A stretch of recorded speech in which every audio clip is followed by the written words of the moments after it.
So I was down to see Invisible Man until they swarmed my social media with every detail of the entire movie. The trailers show you everything. They even show you that the guy's wearing a fucking invisible suit. Spoilers, the guy's wearing a fucking suit. I found out in my goddamn Instagram feed from an ad sponsored by the movie. Don't do that. I know the whole movie now, so what's the point? A brilliant, handsome scientist is so annoyed by his wife that he has to invent an invisible suit and fake his own death just so she'll leave him alone. And even then, she won't believe it because she's so annoying, so he has to kill her. I don't need to see it. Don't need to see Invisible Man, so I saw Emma instead. The plot! Emma is a very rich girl in the 1800s living in her rich father's home with all their servants. This movie follows her daily life as she hangs out with people that she likes and who she doesn't like. It's a Jane Austen novel.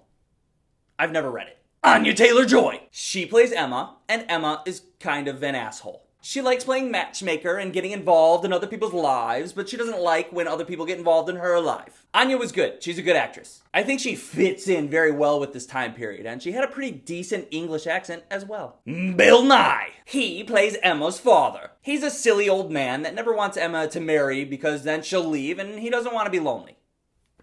Oh. He's also very sensitive to the weather. Obviously, Bill is the best in this movie. He's the best. All he has to do is appear on screen, and I'm laughing. I love that old man. I thought the rest of the cast was great too. This guy, I thought he was the fucking man. And then there's this girl who's an idiot, but she's sweet. And then there's this lady who just owns every scene she's in.